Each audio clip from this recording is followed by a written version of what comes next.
start with an official introduction. Thank you for joining me. Yeah. Um, so what I was thinking with the podcast and what I want to do is I definitely have like big ideas, and obviously I don't want to get ahead of myself. You take baby steps, you get your foot in the door, but I saw a huge gap for real conversations. And, obviously they're celebrity people doing real conversations, but obviously that's on a celebrity level, right? And we also have like these real conversations that we have interpersonally, but we don't get to share them. So I think for a large part, I think there's a lot of people out there who there's a huge disconnect between what's actually real, what they think, what everyone else thinks, and what's actually going on. And I've had so many good conversations where I'm like, I feel like I wish I could share this, Yeah. I love and not because they're better than other people's, but because these conversations don't really have a place in the real world. Yeah. So many people get their ideas from CNN or Fox or whatever like that, and that's one-sided, right? That's someone who's you have to be rich enough to be on TV to kind of be on that level. Like Mhm. there's a lot of opinions that aren't being shared properly, I think. And I think Yeah. social media is also like swamped with a lot of nonsense.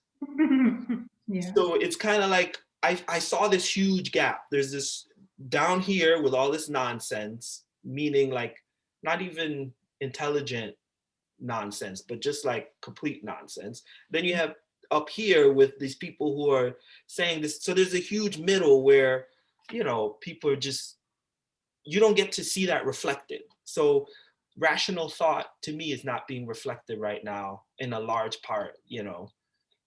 um, Something ridiculous as having a crazy president like Trump and people being okay with that. It's like, so many people were saying that in person, but you weren't really seeing that reflected in a real plain human kind of way.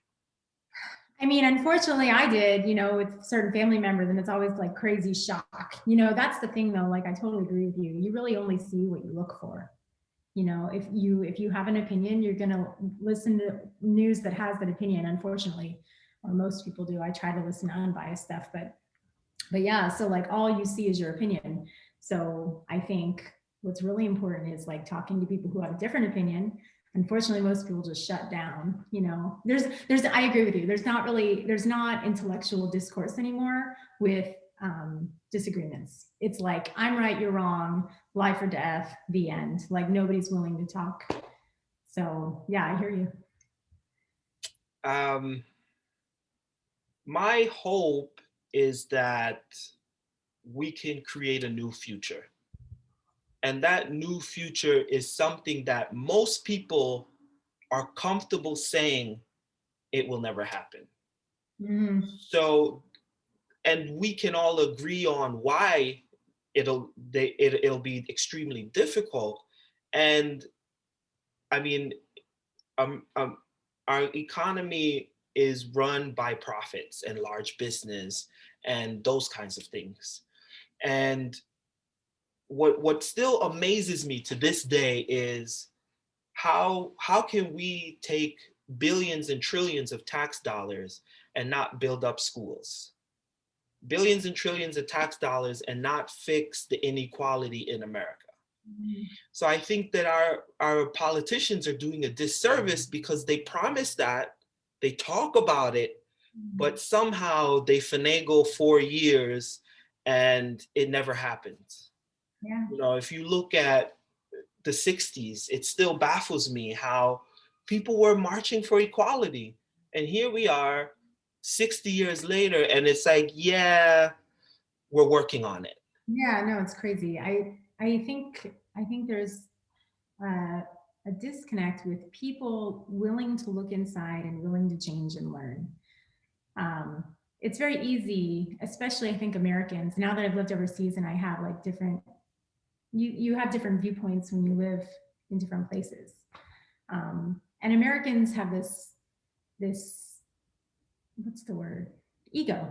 You know, it's like it's an ego. It's not, it's an unwillingness to find humility within themselves and learn. It's kind of like when you learn something.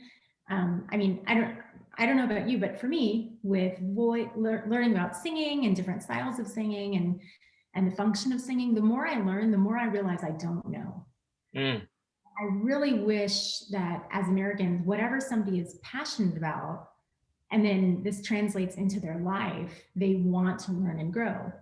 I think, though, to access their ego and be willing to be humble is a really naked thing. It's an uncomfortable thing, and people aren't willing to face it.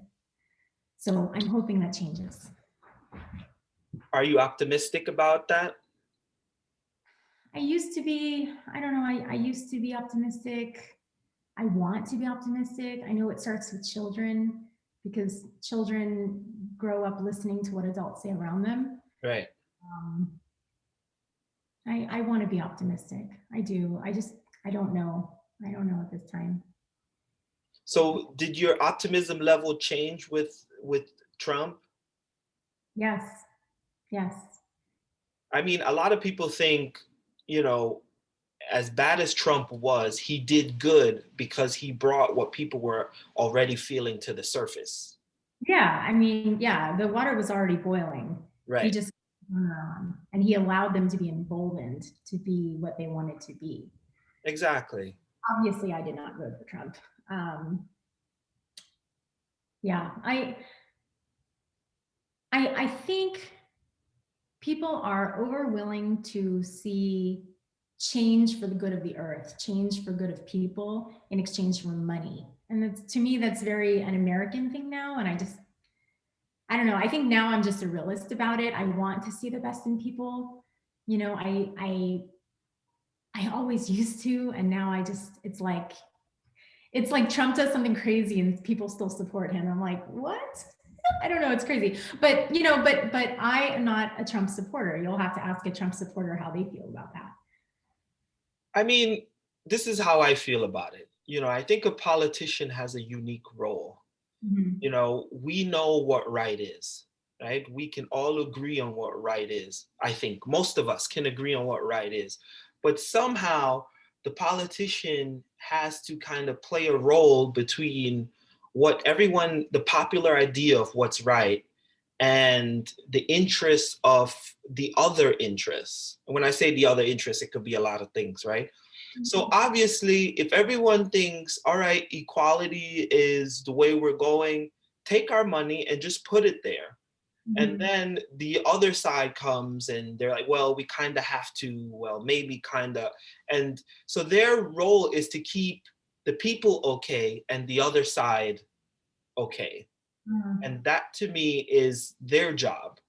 So I think it's really up to the people to decide what they're going to stand for. And when we say, we're going to settle for no less than this, the politician has to move in that direction or do exactly that.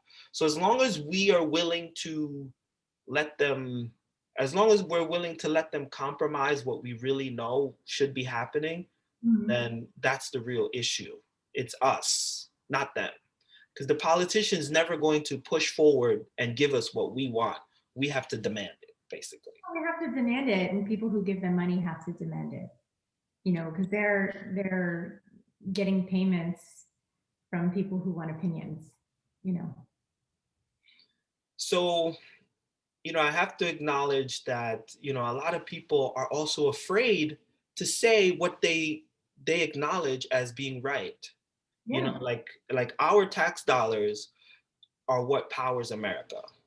Mhm. So if we give our tax dollars to the government, we have the say on what it should actually go towards.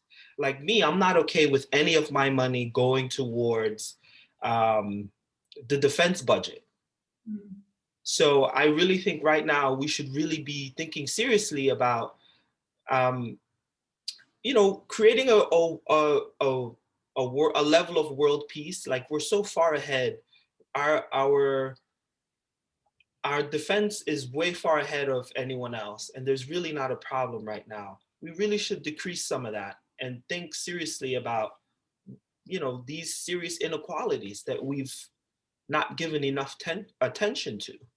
Mhm. So a lot of people don't want to make public statements because the people who support the defense budget are so the people who support the defense budget are so lethal that if I say what I honestly believe, it's going to have a negative repercussion for me.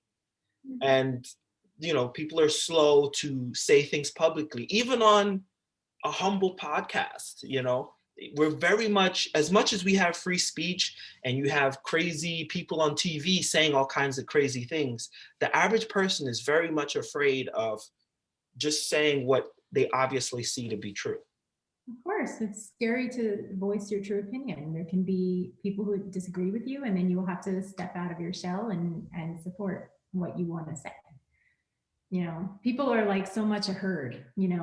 You want to agree with other people, you want to have community, you want to have people who have your back regardless of what you believe. So if you step out of that, it can be a scary thing. It all comes down to being comfortable with yourself and comfortable with having your own opinion. So I think a large part of that is what I'm thinking about, what the direction I want to go with the podcast is that um,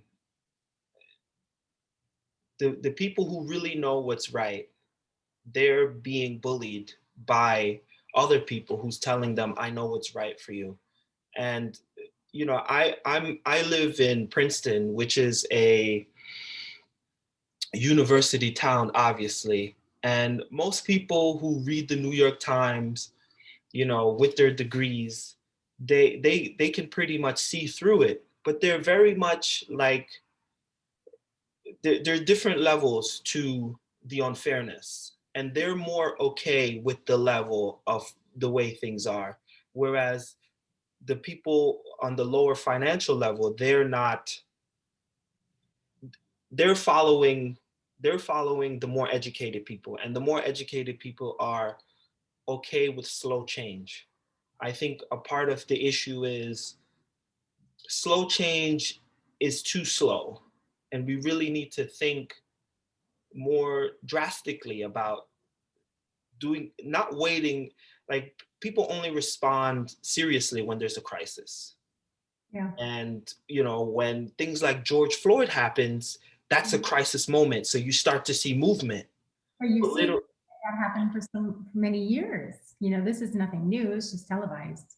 Right, exactly, we need those things to kind of shake us up, and Yeah. that's good. Shake us up, that's great. But little by little things simmer down. We start to hear progress with this, progress with that, and it just simmers down. Like in the last um, 6 to 8 months, things have really simmered down. At one point, people were fired up and really serious about it. And I know Biden still talks about it, but now that COVID is still the number one issue, and it's just an ongoing thing. Well, right. I mean, I agree with you. But I think it's totally about balance. Like you were saying, Princeton, let me make sure I understand. You're saying in Princeton, uh, the papers are focused more on issues other than inequality. No, I'm saying that they'll say, and I'm not saying Princeton specifically, I'm saying across the board, um, not just university people, but people who think they're educated, who read the New York Times and they're well read. They're aware of what America does across the globe. They're aware of what's going on with the inequality in America. And they're like, well, we're making progress. So the people who are, let's say, the upper middle class, that's what they say. Well, we're making progress. So now the the lower class, the low middle class, the poor people, they're forced to accept this slow progress. Mhm. And that's just it. And I'm saying that we're not heading towards a place where so we've had 60 years of slow progress, but here we are still with people marching in the street for the same thing they were marching in the streets for 60 years ago.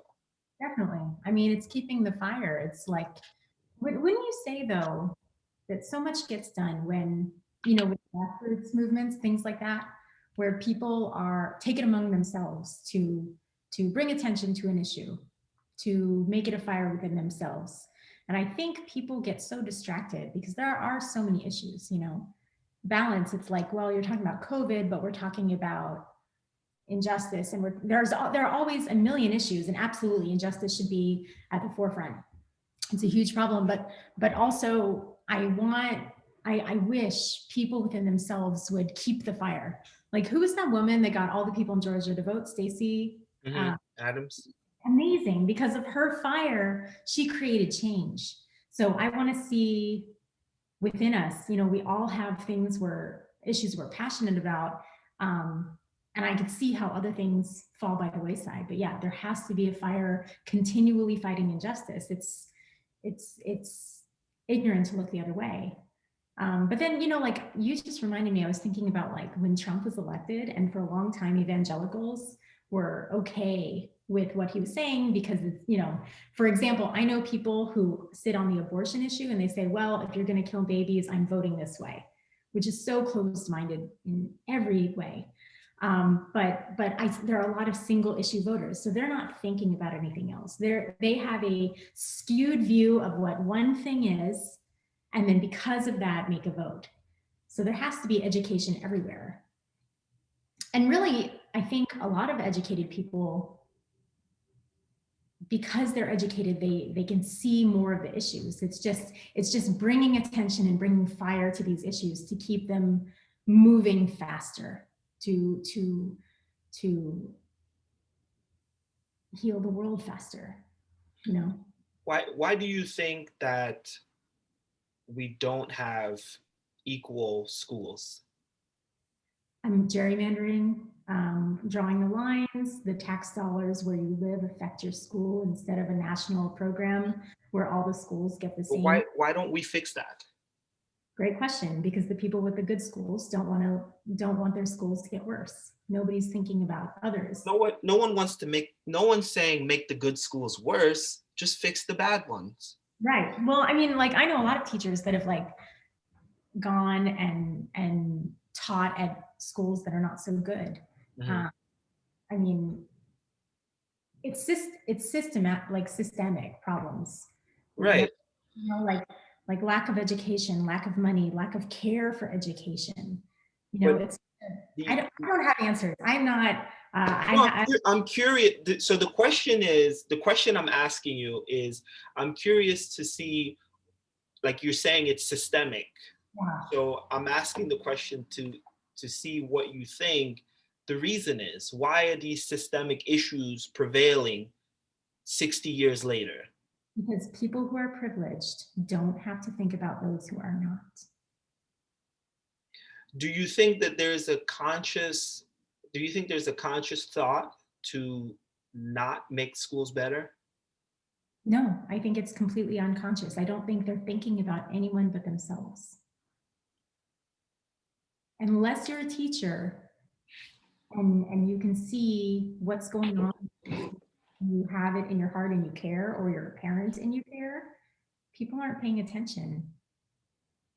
I think it's just lack of attention. I think it's ignorance, unwillingness to look for solutions. What kind of school are you going to send your daughter to? So for preschool, there's one Jewish school nearby, and we're Jewish. So I want her to be there because where we live, it's all Christian people. Mm-hmm. And our culture is really important to us. Of course. Yeah, so I'm going to send her there for preschool, but then after that, she's going to go to public school.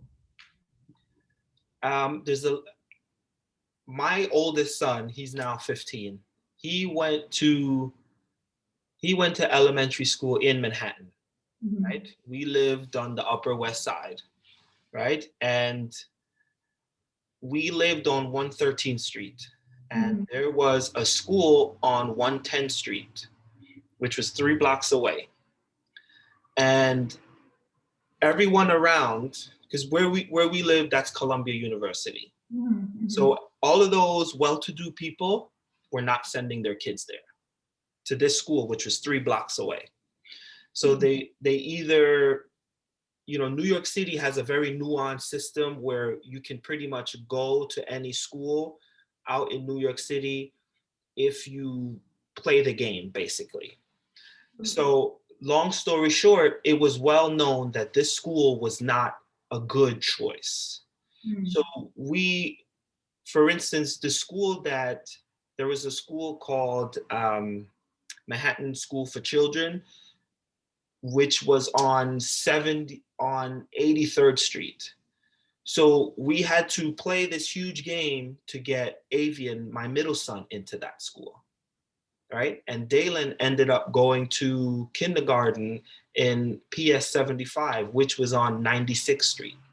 So instead of going to that school, which was his zone school, we had to go into a special dual language program because that program was a little bit better to do these things. Long story short, we weren't excited about the experience he had there, and we ended up going to Success Academy. Are you familiar with Success Academy? Success Academy is a charter school. And this charter school basically is ran by a lady called Eva Moskowitz. At this point, she's very famous. The Success Academy, she started off with like one school, and now there's like 200 of them in New York City. So when she started, she was a board of education person, right?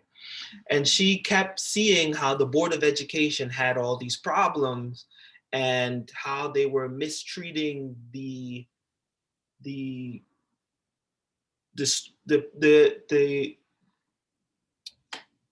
the teachers. There was so much red tape, basically, and with all of that red tape, they weren't able to service the students properly. So what ended up happening was you had bad schools, not bad teachers, but bad schools. So because of zoning, there's a whole zoning thing, and I also have to mention, when my oldest was going to go to kindergarten, we bought books in the store on how to get them into schools.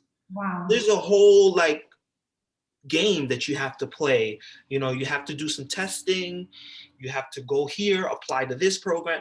And so the issue is if you look at the budget, New York City spends something like $30,000 per student. And that rivals the amount that you would pay to be in a private school. Wow. So it's not so much a budget issue. I'm talking now specifically about New York. It's not a budget issue in New York. Now it's a bureaucracy, red tape issue, right? So what happens in education, specifically in New York, it happens in other places too, but we're talking about New York. You begin to have the union, and the union is very rigid. And what ends up happening is that teachers who aren't doing well aren't forced to change. You were a great teacher back when you were 25, now you're 50, and you haven't done well in 10 years, but you're protected by the union because you have tenure and all of these things. This is a big problem, a big problem. As a teacher myself, I've seen this happen. Not all teachers are inspired, I was working, we were in Texas after New York, we moved to Texas, and then we just moved again. But in Texas, I got a job teaching voice to students in the schools. You pulled them out of choir, some lessons. And I was like, oh, that'll be fun. Let me just try that. Because I've always had my own studio, but I was like, you know what, let's just try something new. Right. How it is in the school. And in the schools, I would walk around sometimes and I would see teachers on their cell phones while kids were like doing an assignment or watching a movie. And I'm thinking like, this is not okay. Number one, you have, play on your cell phone or look at Facebook when you're not teaching. This is a problem. But then you have a lot of teachers that aren't inspired, that exactly have that tenure, They're locked in. They're not inspired to teach anymore. You have to have energy, especially with children. Um, and yeah, I ended up quitting that job, and I worked another job teaching in another music school, one that had a lot of this particular music school was not a public school, but they did a lot of give back to the community, and I really liked that. And even though our pay was terrible there, I was like, you know what? I really believe in their philosophy. I like what they're doing for the city, so I worked there. But then there were issues because I remember, students would sneeze and there wouldn't be tissues, and they'd say, "Well, you have to buy your own." And I'd say, "Well, I'm working for your music school and you're telling me you cannot buy me pencils or tissues? Like, these are a very simple thing and I'm already taking a pay cut." Right. I ended up quitting that too. I just have my own studio now, but I kept thinking, man, if I ever have like a big studio with a building and all kinds of different teachers, which hopefully maybe someday will happen, I'm obviously going to provide tissues. It's kind of like there's a saying, and I'm definitely going to say it wrong because I'm terrible with this stuff. It's like, don't stop and pick up a quarter when there's $1 down the road. Oops. Hold on. I lost my camera. Whoops. How funny. Can you still hear me? Yeah. Oh, okay. Don't. Give me a second. Oops. Lost my camera. Good time. Good timing. Yay. How do I fix that? Hold on. Cam twist. Cam twist. Hey. Let's. That color screen, I'm very familiar with it. Okay, so I'll get on my FaceTime camera. Can you see me now? Yeah. Cool. Sorry about that. Yeah. So anyway, the saying, which I'm definitely saying wrong, is something like, don't stop and pick up a quarter when there's $1 down the road. Stay focused on the big stuff. When you're cheap about not providing teachers tissues, how can you focus on a lesson plan if you're like thinking, God, all right, I'm taking this out of my paycheck to go buy tissues. It's like crazy. So I think, and in the public school, I was buying Lysol wipes. I was buying all kinds of stuff that they didn't provide, because I wanted to make sure where I was teaching was clean and I felt good. Right. So yeah, two problems: not enough funding. I know parents get like lists where the teachers say, Every "Hey, year. these things," so the parents have to pay, which is really unfortunate. That should not happen. And then also, teachers are not inspired. They're not inspired because the children aren't inspiring, or because they don't have the support with teachers to help them. I'm going to go off on one more tangent. I taught at Hebrew school for a while when I was in New York. And I remember I spent 4 hours creating a test by hand, copying and pasting different things that the kids would circle. And because there was no lesson plan available for the class I was teaching. And I gave it to the school to have in the future. I took so long to make this test by hand. I handed it to the students, and like half of them just pushed it away and said, "I'm not going to try." I lost my mind. I was so upset. I mean, I was in disbelief that the kids wouldn't try.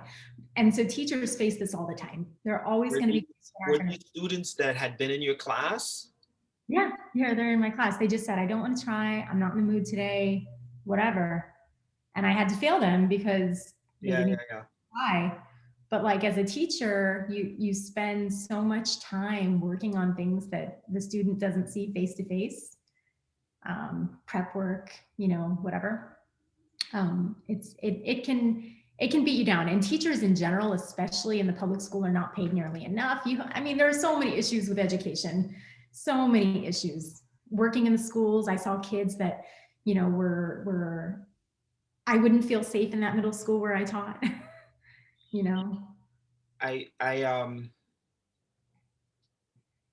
So one of the things that we're still talking about with education is that the leaders are not compelled to fix the system. There's no inspiration. There's no fire.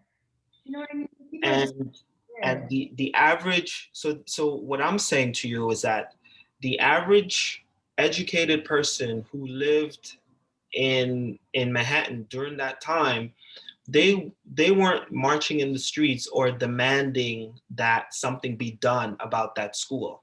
Mm-hmm. They just sent their kids somewhere else. So if you worked for the university had a special school that you could get into. Mm-hmm. So you were privileged enough to not to have to worry about poor people problems. So that's one aspect of the problem. And the other aspect was, if you had enough money, you could just send them to private school. There were so many private schools on in Manhattan and the Upper West Side, and people who had the money were paying $30,000 to send their kid to school. Crazy. So you can privilege and opt out and not have to worry about it because your employer has you covered, or you get paid enough so you don't have to worry about it, or you can play the game and get your kid out of that situation and into a better school. Mm-hmm.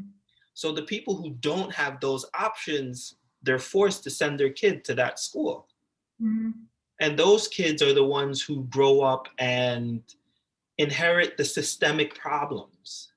And then those are the kids who get labeled for not having an education and being able to pull themselves up and that kind of thing. Mm-hmm. Yeah. But I think that we are in, as America, we don't prioritize education enough. So many countries with less resources than we are doing a lot better than we are because they prioritize education. Yeah. I'm led to I'm led to believe that we are more you're letting me do all the talking. I'm happy to talk. Yeah, I'm it's okay, it's all right. I'm led to believe that the people in charge don't want schools to be better. They don't want America to be a place where everyone's well educated and able to make better choices for themselves. And I think that's a part of the problem that we should be talking about. So so so the what I was beginning to say was that the Success Academy, she was a woman from the Board of Ed who saw the whole problem with the unions, and she said, I'm going to create a school. Mm-hmm. So when she said she wanted to create a school, she wasn't like a billionaire. She was just a regular person who worked for the Board of Ed who created a school. She started with one school. Obviously, she got a lot of funding help from corporations and people, right? Mm-hmm. Success Academy has the best test scores in all of New York State, and they test better than the magnet schools, which are the good schools in New York. So her school is up there with the best school, the best private schools, the best everything. So what she's exposing is the fact that we're spending too much money and we're throwing it away instead of actually doing what our dollars are supposed to do. And And what are the schools doing? Are they paying teachers better so teachers are not so stressed out and they can focus on lesson plans? her dollars, what are her dollars doing? A lot of the Board of Ed, a lot of the problem with the Board of Ed is that there are too many managers, right? Too many people making big salaries who are not. So what she did was she cut out a lot of that, a lot of those middle managers, and with the with the unions, there's so many rules about that let the teachers get off the hook, Mm-hmm. right? And I'm sure there are people who are more articulate about this than I am. But there's a large issue between the bureaucracy of public schools. It's not the actual teacher's fault. So a Mm-hmm. lot of the teachers experience what you said. They don't have the access to the tools they need to facilitate the student. So what ends up happening is, well, I couldn't do that because I didn't have what I needed. And it Mm-hmm. just kind of goes unresolved. Meanwhile, the community is just suffering. I am going to disagree with one thing. I think you said that you think people are okay with the disparities in wealth in schools. I would say I don't know if they're okay with it. I think they're ignorant to it. I don't think they need to think about it. It's like when somebody doesn't experience something hard, they don't have to think about how it is for that person. Do you That's know? true. That's That's what I, true. I mean, yeah. you're absolutely right. I mean, you're right. I don't think everyone in America has a clear, vivid picture to how there's such a huge disparity between. So Manhattan School for Children is there. Mhm. Anyone can walk into that school tomorrow, And you can walk into that school on 110th and Broadway, it's also there. And you can see the difference. Now, part of the issue is that, you know, if you grew up poor, you don't have a lot of those fundamentals that you need to show up on your first day of grade one. And if you have a group who's adequately prepared with the discipline level on day one, you're going to have two different classrooms. For sure. For So sure. when you have one teacher who has these group of the prepared group of students, and she's constantly, she over the years, she feels confident, she's supported, and she's able to do her job well, right? And then the other teacher, she's used to being in this under supported classroom with these kids who don't have what they need to succeed, and she's left alone with them. So you have these two different classrooms, and they're within 1 mile of each other. Yeah. Sometimes they're even on the same block around the corner from each other. So as a parent in Manhattan, you have to try to prepare your kid enough to get into that better school, even though they're on the same block, the same, you know, the paychecks come from the same place. They're completely different worlds. And you're right, a lot of people just know that they're bad schools, but they don't understand all of the intricacies to why. Yeah, for sure. Absolutely, they are ignorant to it. But I guess that falls into the idea that those there are people out there who choose to be that way versus people who are systematically put in a position to be that way. Yeah. Yeah, I agree with you totally. Um, yeah, I mean, it's a huge issue. I mean, I don't even know where to start with it. It's just, no, I agree. It's crazy because part of the reason we just moved away from, we were in Austin, Texas after New York, and Austin for some reason thinks it's San Francisco. So the home prices are like insane. And so we were figuring out, because we had never been, we just bought our first home ever, first time home. Congratulations, by the way. So nice to rent for the first time in our lives. I'm 37. And now you can relax. Yeah, a little bit for sure. Meaning, like, this is where you're going to be for long term. For sure. Well, no, but that's what's crazy. Like in Austin, we were like, okay, if we want our daughter to go to a good school, we need to live near a good school, because that's how that works in Austin and most of America. But like the good schools, the home prices were like insane, and we were like, we don't want to do that. So then we did some research and we found another city that had better schools and the home prices were not as much. So I know not everybody has that flexibility with their job, but man, I mean, I loved New York. I love it. I love it. I love it. I had such a good time living there. I was there almost 8 years, living in mostly sharing apartments with 5 people in Brooklyn, or finally having my own tiny, tiny little studio that I was so proud of, that where the heat like never worked.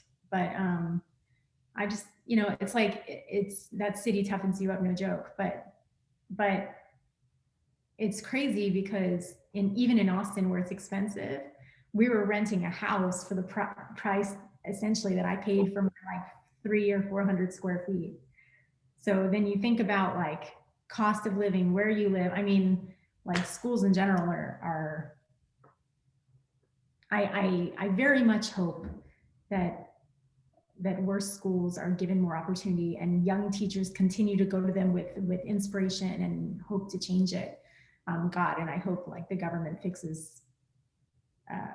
allocates more money for worse schools, and that it's such a big problem. I have none of the education to fix that. But when possible, thinking about living in a place that's not as interesting as New York to have a different quality of life. Is that why you guys moved away from the Upper West Side to Princeton? So many people talk about the city is not a good place to raise kids. Um, my my wife, she took a position with the university, so that was ultimately why we moved. But obviously, we hoped for better schools wherever we were going, and Princeton has a good reputation for schools.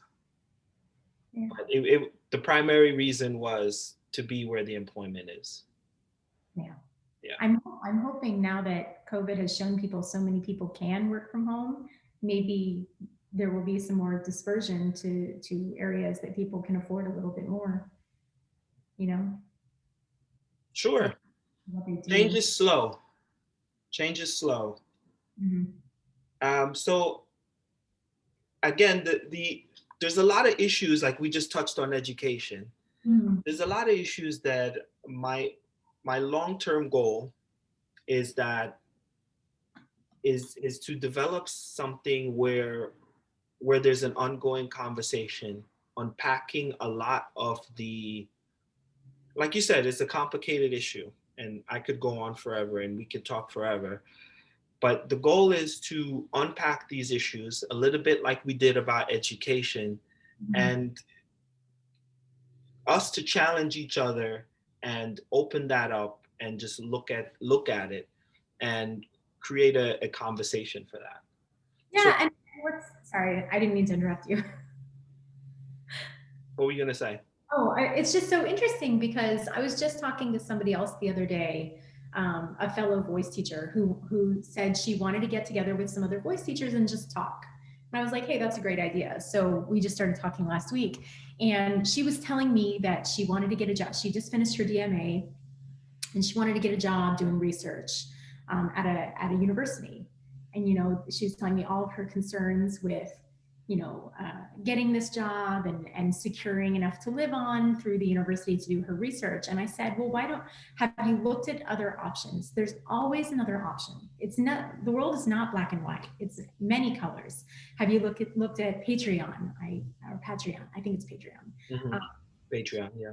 To maybe present what you're working on and find funding there. Being in the opera world so long, I cannot tell you how many parties I went to with like rich old white people, and we were just trying to get them to support our little show. So it's like, that was one thing. But then, it's like always finding ways to think outside the box. You think as one person, you're not important, or you cannot create change, but you can. A flame creates a fire. So you just have to find that fire and roll with it. If it's like education, if we're passionate about education, I'm so passionate about education. I'm particularly passionate about education with music, because I see how it can change people from the inside out.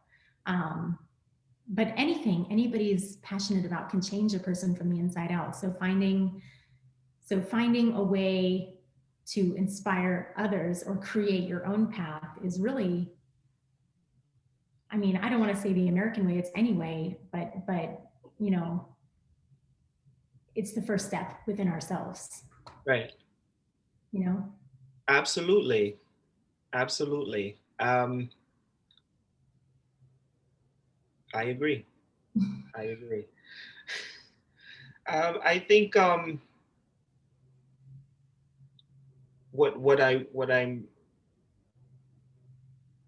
want to be a catalyst for change.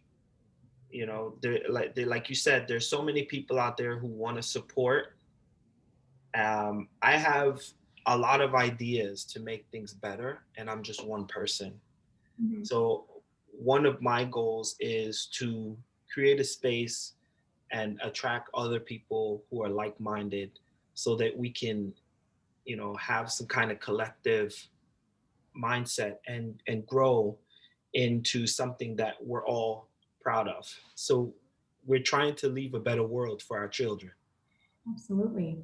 Absolutely. Right. And all of these things that are going on, that are taking place, it's real. And it bothers me. The Success Academy, there was a clash between the Success Academy and the Board of Ed. So the Mhm. Board of Ed ultimately has money put aside for charter schools. So every kid that you pull out of a public school to go to a charter school, they're supposed to fund the charter school, right? Mhm. And but there's a fight there, because you're doing their job better than they are. So it makes them look bad. So Yeah. You think that would inspire them to do a better job? right. So basically, they see them as the enemy. Charter Yeah. schools are the enemy of the Board of Ed, even though they're educating New York City's kids, Yeah, right? So in general, because people should not think of the enemy, life, death, enemy, the right one. It should be collective. How do we fix a problem? How do we educate children better? if you look at Success Academy, they're everywhere. And one of the things that we did was we went to Albany. We took the 3 hour, 4 hour bus ride to Albany, and we had marches in Brooklyn. We had marches in the streets, marches because she had to fight to get us spaces to open her schools. Mm-hmm. And the point that I'm making is that when you're trying to make something better, you're fighting against the old. And sometimes the old is not willing to let go of its grasp, and because there's a admission of failure, like you said, ego. That Yes. American ego says X, Y, and Z, and it gets all complicated. Yeah. So my the idea, I'm very humble. I don't see myself as some kind of big amazing thing like people should follow me or I have great ideas. But I think when I talk to regular people, like I said, we all kind of agree. And most people kind of get stuck. Well, what can I do? I'm one person. That's the common census, usually where the conversation goes. We all agree on the problem. We all agree on what the solution should look like, but I'm just one person. So the idea is let's have a collective conversation. So the idea of the podcast is to open this window so that the audience can be a part of the conversation and we can collectively say that's an issue and this is what we can do. So if a thousand people, like you said, it takes one match to start the flame. And that's the idea. I as much as I want to keep it light and fun and casual and a little bit of everything, I I have we all have a lot of facets to our personality, but at the core, deep down, the idea is to motivate things to be better. Yeah. Not, it's either black or white, like you said, with a lot of politics. So I want to humanize the two sides so that we can come to more open conclusions and have a community where we're actually listening to each other and actually leads to action. Yeah. Yeah. It's important to talk for sure. Yeah. And there are so many issues like that, like you said, not just education. Um, We didn't even touch on the environment. Anti-Semitism going on right now. As a Jew, I can attest to everything going on. It's like not in the news. What was It's that? all the anti-Semitism going on Right. is not in the news. People aren't talking about it. You know, people So think, so one of the things that I'm hoping for you to do, and what my ultimate goal is, that we have ongoing conversations, and not just me and you, but we can open it up. I have other Jewish friends, and we everyone has something unique to bring to the conversation. I my underlying idea is that there's a common thread with education, anti-Semitism, homophobia. There's a common thread there. People are not seeing each other's humanity. absolutely, and yeah, lack of humanity, and a lot of times lack of education. People don't want to learn about everyone else's problems because it's not their problem. You know. So it's really, really a big goal, and you have to start somewhere. Yeah. Yeah. Yeah. So this is my second conversation. I have a lot of them lined up, Love it. and I want you to feel welcome to come back, and let's do it more regularly. It could be once a month, whatever works for you. Love Once it. a quarter, you can. We'll figure that out. But I just wanted to kind of open it up, and I really appreciate you being so open minded and coming on. Of course. Thanks for having me. It's such a fun idea, and we're so disconnected from the world right now. So it's nice to have some connection. we need it. It's very scary. I definitely feel isolated as a person of color, and so many people who I talk to are they want to connect with me. They see themselves as good people, but Mhm. it's not easy. To connect with anyone? Or Yeah, it's not like it's not easy to go from inside yourself to connect with someone outside of yourself. It's not I I don't experience them as it being easy for them to just, hey Alexi, and just, it's not easy. I think there's a lot of internal voices and a lot of things that kind of, so I think conversations like this, you hearing it, you being a part of it, it opens you up, and it gets the juices flowing. I think the research shows that we're more isolated than we were 20 years ago. yeah, So I want us to move away from that trend, be more interpersonal. definitely. And I'm not sure how it is in Princeton, but where I am right now, it's terrifying because no one is wearing masks. All because we just moved, they want to come up and shake my hand, and we say, "Oh no, no, no, no, we're quarantining," and they say, "Well, we hope I see you in 14 days." And I'm thinking, well, I mean, trust me, I love the idea as much as I love the idea of long-term health implications with my lungs and heart. I'm not really interested. So it's crazy when you look outside and everybody around you is acting like the pandemic is a hoax, which it is not. And you're like, all right, well, I'm just going to be holed up in my house doing grocery delivery, going for walks, staying 6 feet apart from everybody. Yeah, so it's hard. No, this is really fun. Thanks for inviting me. Yeah. All right, we'll talk soon, and thank you again, Sonia. Oh, you're welcome. We'll talk soon. Bye.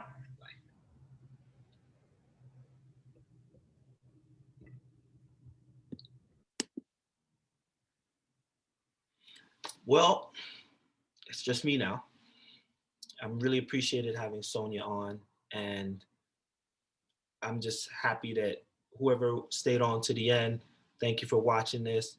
If you want to be on next time, yeah, reach out to me, let me know. And if you have any feedback or questions, I'm glad to do it. Thank you for watching.